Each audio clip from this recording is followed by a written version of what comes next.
नमस्कार आदरणीय श्रोते हो, मी प्राध्यापक रोहिणी शिंदे, विषय विशेषज्ञ गृहविज्ञान, कृषी विज्ञान केंद्र तोंडापूर. आज आपण अशा विषयावर चर्चा करणार आहोत जो आपल्या शेतकरी बंधू भगिनींना, ग्रामीण महिलांना आणि युवकांना आर्थिक सक्षमतेकडे नेणार आहे.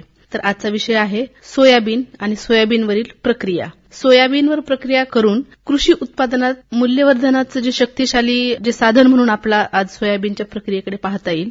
आपल्याला माहितच आहे, भारत हा जगातील मोठ्या सोयाबीन उत्पादक देशांपैकी एक आहे. पण तरीही आपण सोयाबीनचे मूल्यवर्धित उत्पादन तयार करण्यामध्ये आपण मागे आहोत.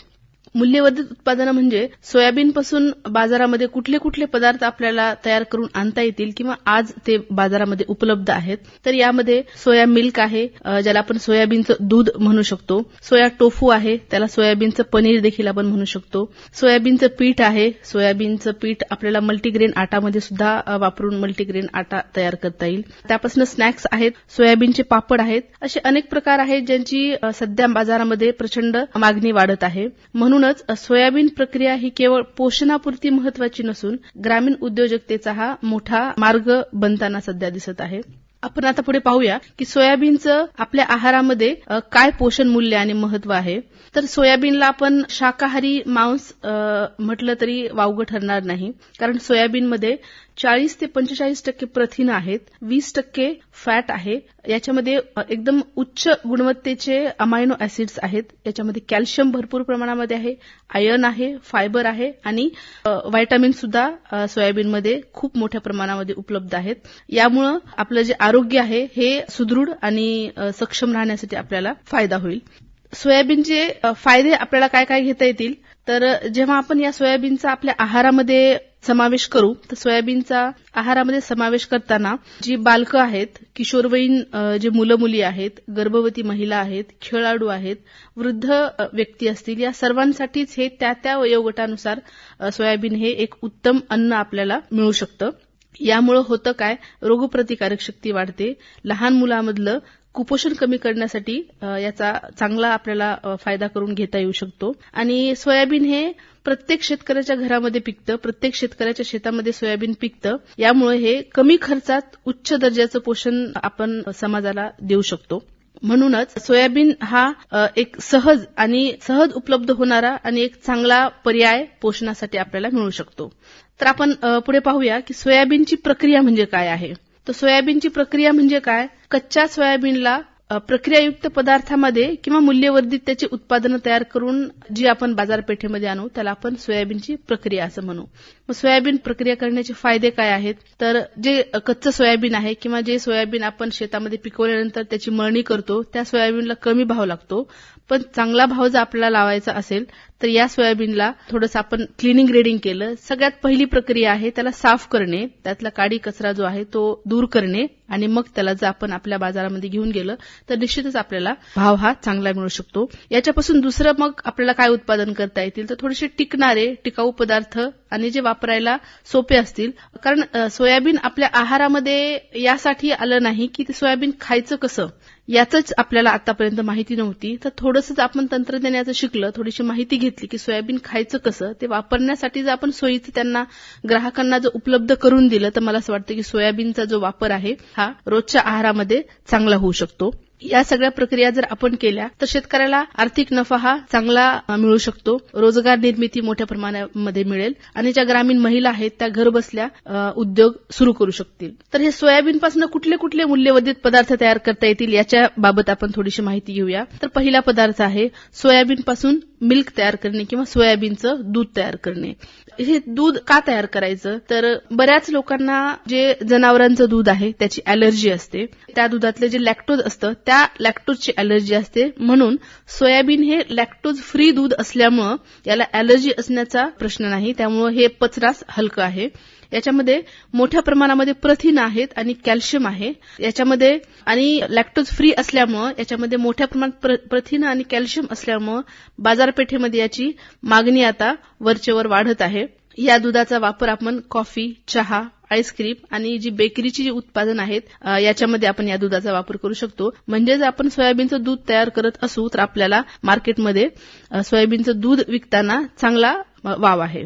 दुसरं उत्पादन आहे सोयाबीनचा टोफू किंवा सोयाबीनचं आपण त्याला पनीर म्हणूया. हा एक दुधाच्या पनीरला उत्तम पर्याय असू शकतो. दुधाचं पनीर प्रत्येकालाच खाणं शक्य होणार नाही, कारण त्याचा भाव जास्त आहे त्या पनीरचा. जे सोयाबीनचं जे पनीर आहे, ज्याला आपण टोफू म्हणू, हे जे पनीर आहे हे आपल्याला कमी किमतीमध्ये आणि ग्रामीण भागामध्ये उपलब्ध होऊ शकतं. या टोफूमध्ये खूप मोठ्या प्रमाणामध्ये प्रथिनं आहेत, याच्यामध्ये फॅट कमी आहे. सध्याच्या स्थितीला हॉटेल्स, रेस्टॉरंटमध्ये या पनीरची खूप मोठ्या प्रमाणामध्ये मागणी होत आहे. आमच्या कृषी विज्ञान केंद्र तोंडापूर आहे, कृषी विज्ञान केंद्र हिंगोलीमध्ये महिलांना आणि ग्रामीण युवकांना आम्ही तर प्रशिक्षण देतो, जेणेकरून ते जे सोयाबीनचं पनीर आणि टोफू आहे ते तयार करू शकतील. सोबतच आपला तिसरा पदार्थ आहे सोयाबीनचं पीठ. सोयाबीनच्या पिठाचा वापर आपल्याला आपल्या घरगुती ज्या पोळ्या आहेत त्यामध्ये, पराठा आणि बेकरी आणि मिठाईचे जे पदार्थ आहेत याच्यामध्ये करता येऊ शकतो. रोजच्या आहारामध्ये 10 ते 20% या प्रमाणामध्ये जर आपण कुठल्याही पिठामध्ये सोयाबीनचं पीठ मिसळून जर आपण ते वापर केला तर निश्चितच त्या मूळ पिठाचं जे पोषण आहे ते वाढतं आणि जो आपला आहार आहे तो सकस होईल. पुढचा पदार्थ आहे सोया स्नॅक्स, सोया चंक्स किंवा सोया नगेट्स. तर हे अतिशय प्रथिनयुक्त आणि सहज शिजणारं आहे. याला आपण काही शालेय पोषण आहारामध्ये सुद्धा याचा समावेश करून घेऊ शकतो, जेणेकरून जी शाळापूर्व बालकं आहेत, जी लहान मुलं आहेत, त्यांच्यातलं कुपोषण आहे ते आपल्याला कमी करता येईल. या सोयाबीनपासून आपल्याला तेल देखील काढता येतं. सोयाबीन हे तेलवर्गीय पीक असल्यामुळे, तसं सोयाबीनला तेलवर्गीय पीकही म्हणता येईल, डाळवर्गीय पीकही म्हणता येईल. याचे दोन्हीही उपयोग आहेत. तसंच सोयाबीनचं आपण तेल काढू शकतो आणि या तेलाचा जो वापर आहे आपल्या घरगुती याच्यामध्ये आपण करतो. सोबतच जी आपण तेल काढल्यानंतर जी पेंड उरते, ज्याला आपण आपल्या लोकल भाषेमध्ये पेंड म्हणू किंवा खल्ली म्हणू, तर याचा मोठ्या प्रमाणामध्ये पशुखाद्यामध्ये सुद्धा आपल्याला वापर करता येईल. म्हणजे जे सोयाबीनचं जे बाय प्रोडक्ट आहे याचा सुद्धा आपल्याला आपलं जे उत्पन्न आहे याच्या वाढीसाठी फायदा करून घेता येऊ शकतो. सोबतच सोयाबीनचे आपल्याला पापड करता येतील, शेवया करता येतील आणि सोयाबीनचे जे स्नॅक्स आहेत ते करता येतील. याच्यामुळे होईल काय की ग्रामीण भागामध्ये लघु उद्योग निर्माण होतील आणि कमीत कमी गुंतवणुकीमध्ये उद्योजकांना चांगला नफा आपण मिळवून देऊ शकतो. यामध्ये आपण सोयाबीनपासून दूध आणि टोफू बनवण्याची प्रक्रिया एक थोडक्यामध्ये आपण जाणून घेऊया की सोयाबीनचं दूध कसं करायचं. तर सोयाबीन आहे, सोयाबीनला आपण सुरुवातीला स्वच्छ करायचं आहे, त्यातला काडी कचरा दगड जे आहेत ते वेगळे करायचे आहेत. ऋतुमानानुसार 4 ते 6 तास असं आपल्याला भिजवायचं आहे. म्हणजे उन्हाळ्यामध्ये 4 तास, पावसाळ्यामध्ये 5 तास आणि हिवाळ्यामध्ये 6 तास सोयाबीनला आपल्याला भिजवायचं आहे. अख्खं सोयाबीन भिजत घालण्यापेक्षा आपण जर सोयाबीनची डाळ केली, म्हणजे त्याचं जर टर्फल काढलं, तर दुधाची जी क्वालिटी आहे ती अजून चांगली होते. म्हणून अख्खं सोयाबीन न भिजत घालता आपण त्या सोयाबीनची डाळ केली तर मला असं वाटतं की आपल्याला चांगलं दूध आपण मिळू शकतो. यामध्ये भिजलेलं सोयाबीन स्वच्छ धुवून घेऊन याला ग्राइंडरमध्ये वाटून घेणे, त्याचा जो चोथा आहे किंवा जो गर आहे तो वेगळा करणे आणि मग जे उरलेलं जे दूध आहे त्याला व्यवस्थित चाळून जर आपण त्याच्यामध्ये काही फ्लेवर्स ऍड केले, जसं आपण नॉर्मली बघतो बदाम फ्लेवर असतं, केसर फ्लेवर असतं, पिस्ता फ्लेवर असतं, तर अशा प्रकारचे जर चवीनुसार आपण फ्लेवर्स आणि काही साखर वगैरे याच्यामध्ये ऍड केली तर या दुधाला आपल्याला चांगलं मार्केट मिळू शकतं. आणि याची जर आपण व्यवस्थित पॅकिंग केली टेट्रा पॅकिंगमध्ये किंवा बॉटल्समध्ये तर एक चांगला ग्रामीण उद्योग आपण इथं निर्माण करू शकतो.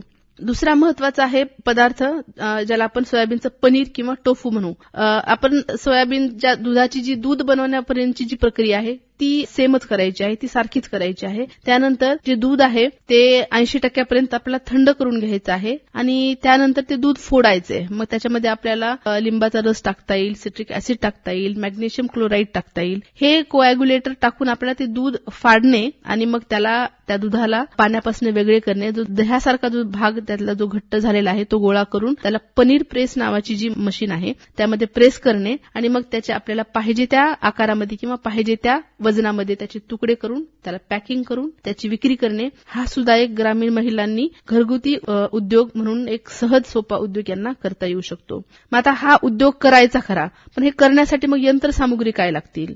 तर हा उद्योग करण्यासाठी महत्वाचं जे हे आहे त्याला ग्राइंडर आपल्याला घ्यावं लागेल. हा जो व्यवसाय आहे हा करण्यासाठी आपल्याला सोयाबीनचं दूध काढण्यासाठी सुरुवातीला एक स्पायरल सेपरेटर घ्यावं लागेल, जे करून सोयाबीन आपल्याला स्वच्छ करता येईल आणि मग त्याची डाळ करण्यासाठी एक छोटी पिठाची गिरणी घ्यावी लागेल. ते झाल्यानंतर त्या सोयाबीनला आपण भिजवल्यानंतर त्याचं जे ग्राइंड करणार आहोत त्यासाठी ग्राइंडर लागेल, त्याला ज्याला आपण सोया मिल्क मशीन म्हणू. त्यानंतर मग स्टीमर लागेल, पनीरचा प्रेस लागेल आणि पॅकिंग मशीन लागेल. यामध्ये आपण व्हॅक्यूम पॅकिंग मशीनचा जर वापर केला तर जे आपलं टोफू आहे किंवा जे पनीर आहे ते आपण जास्त काळ टिकवण्यासाठी आपल्याला फायदा होऊ शकतो. जेणेकरून आपण जे तयार केलेलं टोफू आहे ते जर लगेचच्या लगेच आपलं विकलं नाही, 4 दिवस जर आपल्याकडे ते राहिलं तरी सुद्धा त्याची जी शेल्फ लाईफ आहे किंवा त्याचं जे टिकवण क्षमता आहे ते आपण वाढवू शकतो. मग साधारण हा उद्योग सुरू करण्यासाठी आपल्याला जागा किती लागेल, तर 600 ते 1000 स्क्वेअर फूटमध्ये आपल्याला हा जो सोयाबीनचं पनीर किंवा सोयाबीनचं दूध आहे याचा उद्योग आपल्याला सुरू करता येऊ शकतो. मग हा उद्योग सुरू करायचा आहे तर यासाठी आपल्याला काही परवाने लागतील, काही लायसन्स लागतील. मग ते कुठले आहेत? Food standard safety authority of India, ज्याला आपण FSSAI असं म्हणूया, याचा आपल्याला सर्टिफिकेट लागेल. सोबतच उद्यमचं रजिस्ट्रेशन लागेल आणि शॉप ऍक्टचं सुद्धा रजिस्ट्रेशन आपल्याला लागेल. आणि हे 3 रजिस्ट्रेशन घेऊन आपल्याला गरज पडत असेल तर आपल्याला GST पण काढावं लागेल. तर हे जे 4 परवाने आहेत, हे 4 परवाने काढल्यानंतर आपण आपला जो उद्योग आहे तो व्यवस्थितरित्या चालवू शकतो. मग हा उद्योग आपण सुरू केला, आपलं चांगलं उत्पन्न आपण याच्यातून काढतोय, तर मग याच्यामध्ये जर आपण पनीर आणि दूध चांगल्या प्रकारे बनवत असू तर हे विकायचं कुठे, याचं मार्केटिंग आपण कसं करायचं. तर हे मार्केटिंग करण्यासाठी आपल्याला काही शाळा महाविद्यालय आयडेंटिफाय करावं लागतील. जे मोठ्या मोठ्या शहरामध्ये जिम आहेत, योगा केंद्र आहेत, अशांना सुद्धा आपल्याला आयडेंटिफाय करावं लागेल. मोठे मोठे हॉटेल्स आहेत, रेस्टॉरंट्स आहेत, यांना सुद्धा आपल्याला अप्रोच करावं लागेल, यांच्या सुद्धा आपल्याला भेटी घ्यावी लागतील. सोबत जे पोषण आहार केंद्र आहेत, सुपर मार्केट आहेत किंवा मग काही ऑनलाईन प्लॅटफॉर्म जसे की फ्लिपकार्ट आहे, Amazon आहे, असे प्लॅटफॉर्म सुद्धा आपल्याला वापरता येतील. सोया मिल्क आणि सोया टोफूची मागणी दरवर्षी वाढत चाललेली आहे आणि यामुळे याची जी बाजारपेठ आहे ती चांगली स्थिर आहे सध्या. त्यामुळे नवीन उद्योजक जे आहेत ते उद्योजकांनी या उद्योगामध्ये पडून आपला स्वतःचा नवीन उद्योग निर्माण केला पाहिजे. ग्रामीण उद्योगासाठी, ग्रामीण महिलांसाठी कृषी विज्ञान केंद्रामार्फत अनेक महिलांना मी इथं प्रशिक्षण देत असतो. सध्या आमच्या याच्यातून हे जे प्रशिक्षण आहे हे घेण्यासाठी घरातून आपल्याला काम करता येतं. कमी खर्चामध्ये आपल्याला याच्यामध्ये चांगला नफा मिळतो. स्थानिक बाजारपेठ आपल्याला उपलब्ध होऊ शकते आणि स्वयंरोजगार आहे. तर सगळ्या ज्या ग्रामीण महिला आहेत त्या स्वतःच्या पायावर इथं उभ्या राहू शकतात आणि त्यांचं जे आर्थिकदृष्ट्या स्वतःला त्या सक्षम करू शकतात. तर हे जे आहे सोयाबीनचं दूध तयार करायचं आहे, सोयाबीनचं टोफू तयार करायचं आहे, तर याच्यासाठी कृषी विज्ञान केंद्राची भूमिका काय असेल, तर आमच्या कृषी विज्ञान केंद्र तोंडापूर, जे तोंडापूर वारंगा फाट्याजवळ स्थित आहे, आमच्याकडे खादी ग्राम उद्योग आयोगाचा एक प्रकल्प आम्हाला सँक्शन झालेला आहे, तो आमच्याकडे निर्माण केलेला आहे. त्याच्यामध्ये फुर्ती नावाचा प्रकल्प आहे. यामध्ये पारंपरिक उद्योगांच्या पुनरुज्जीवनासाठी जो निधी आहे याच्यामध्ये आम्ही सोयाबीनचं जे पनीर आणि दूध तयार करण्याचा जो प्लांट आहे तो इथं निर्माण केलेला आहे. यामध्ये आम्ही प्रामुख्याने 4 पिकांचा समावेश केलेला आहे. हळद प्रक्रिया आहे, सोयाबीन प्रक्रिया आहे, मिरची प्रक्रिया आहे आणि आलं प्रक्रिया आहे. तर आजचा विषय आपला सोयाबीन प्रक्रिया असल्यामुळे मी तुम्हाला सांगू इच्छिते की याच्यामध्ये आम्ही आमच्याकडे जे प्रशिक्षणार्थी येतात, ग्रामीण महिला असतील, ग्रामीण युवक युवती असतील, यांना प्रत्यक्ष प्रशिक्षण देतो. त्यांना सोयाबीनचं दूध कसं काढायचं, ते सोयाबीन भिजवण्यापासून ते त्याचं व्हॅक्यूम पॅकिंग करेपर्यंत संपूर्ण प्रशिक्षण त्यांना आम्ही तिथं देतो. त्या सर्व यंत्रसामुग्रीची त्यांना माहिती देतो. त्या मशिनरी त्यांना जर घ्यायच्या असतील तर त्यांना त्या कुठून घेता येतील यासंबंधी देखील आम्ही त्यांना मार्गदर्शन करतो. त्याचं मार्केटिंग कसं करायचं, त्याचं पॅकिंग कसं करायचं, त्याचं लेबलिंग कसं करायचं, या सर्वांचं आम्ही त्यांना त्या प्रशिक्षणामध्ये मार्गदर्शन करतो. उद्योग उभारणीसाठी त्यांना सल्ला देऊन हे 5 दिवसाचं प्रशिक्षण आम्ही ग्रामीण शेतकरी महिला आणि उद्योजकांना देत असतो. श्रोतेहो, सोयाबीन प्रक्रिया हा भविष्याचा एक उद्योग, चांगला उद्योग ठरू शकतो. यातून आपल्याला पोषण, आरोग्य, रोजगार आणि आर्थिक स्थैर्य या सर्व गोष्टी साध्य होऊ शकतात. योग्य मार्गदर्शन, प्रशिक्षण आणि बाजारपेठेची ओळख असेल तर कोणतीही महिला, युवक किंवा शेतकरी हा उद्योग यशस्वीपणे चालवू शकतात. धन्यवाद.